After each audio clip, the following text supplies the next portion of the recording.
How's it going, everyone? Welcome back to Boylei Hobby Time. This week, it's back to the wild imaginary west with a recreation of a Yellowstone landmark that some of you may be familiar with, Morning Glory Pool. I was looking through my collection of IMAX figures to build a group of pioneers that I could have camped out next to the pool, taking a little break on their way to Oregon. I picked a few figures that had some nice character and attitude. I got out a little wagon as well.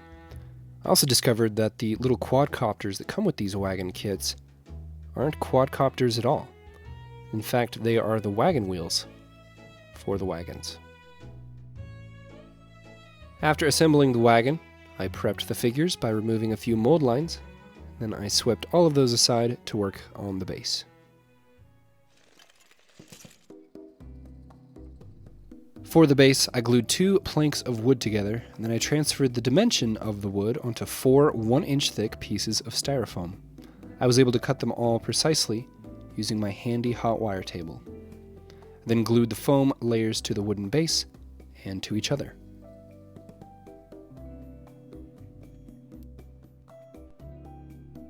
While looking online to see if others had recreated any Yellowstone hydrothermal vents in miniature form, I came across High Eye Workshop.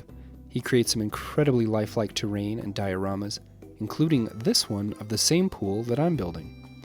He has some awesome tips in this video. I will link his channel below. You should definitely go check him out.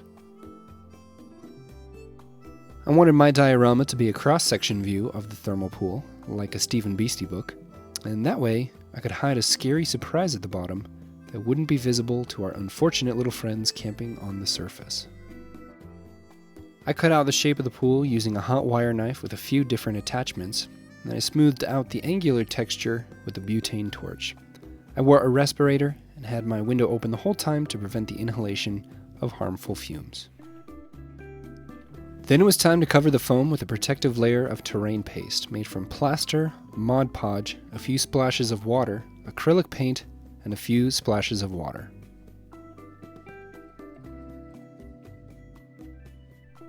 I then smeared the organic nut butter over all of the foam on the top and down into the thermal vent to create a consistent surface that is workable, protects the foam, and will take paint well later on.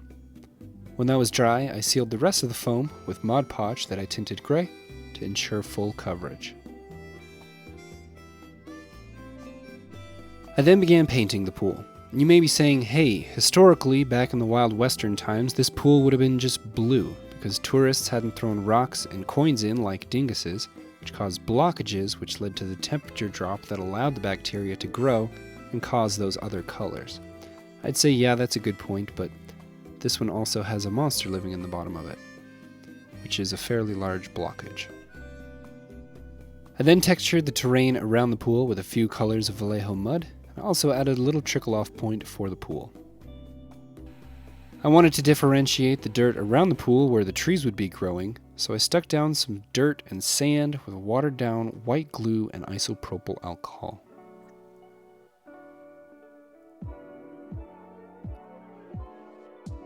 I then brightened up and gave a little saturation boost to the interior of the pool.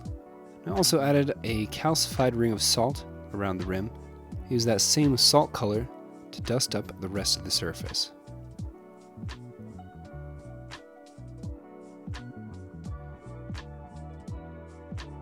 Sometimes when it comes to monsters, it's actually scarier not to see a full monster.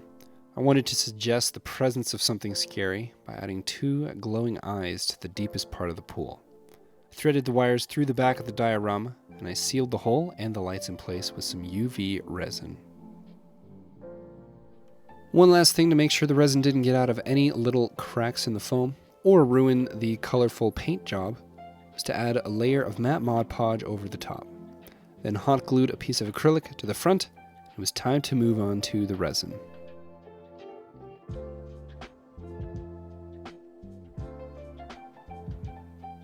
I got out my deep pour resin and I estimated the volume of the hole using the "this much looks good" method, which is a sure way to make way more or less than you actually need. Luckily, in my case, I had more than I needed, which is a better problem to have than running out.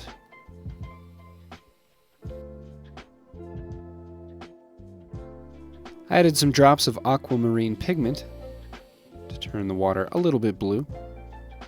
Mixed it up thoroughly, and I used a vacuum chamber to degas and pull the bubbles from the resin.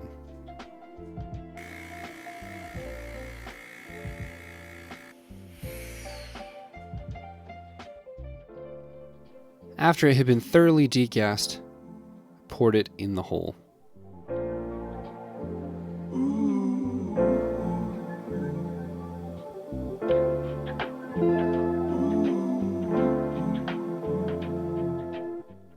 I then covered it with some plastic and I left it to cure.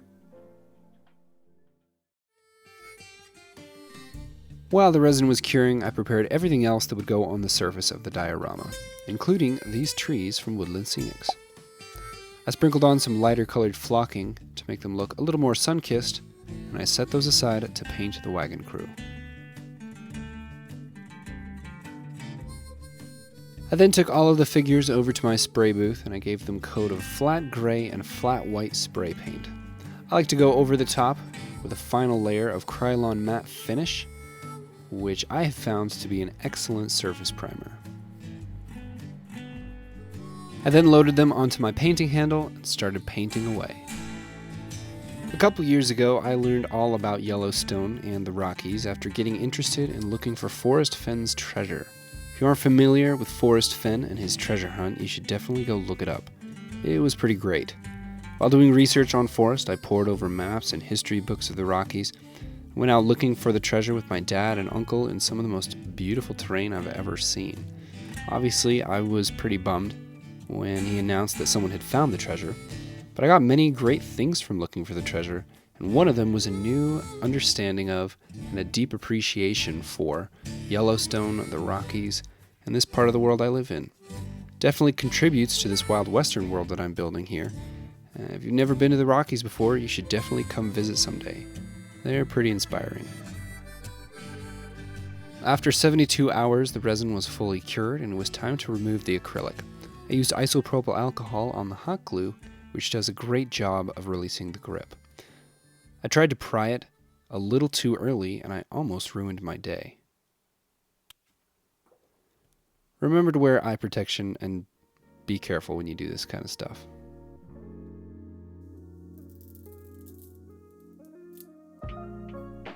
I did finally get a corner of the acrylic loose from the resin and it popped right off with no problem. I peeled off the leftover glue and I cleaned up the sides of the diorama with black 3.0.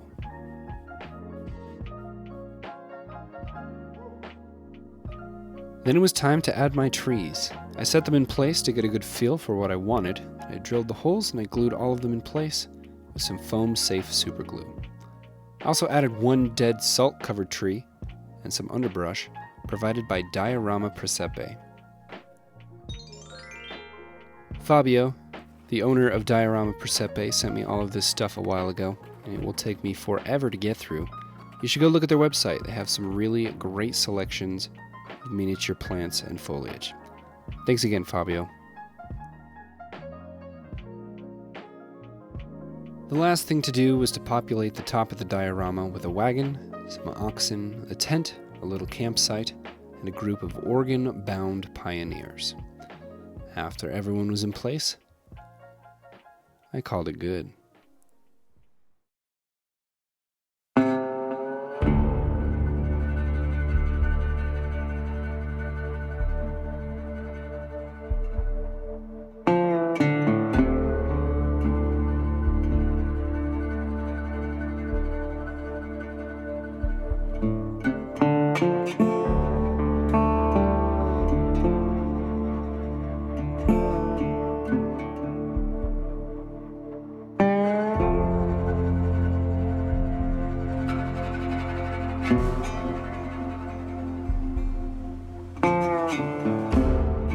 That is it for this video. Thank you all so much for watching. Hope you enjoyed. Huge shout out as always to my patrons. You guys are the best.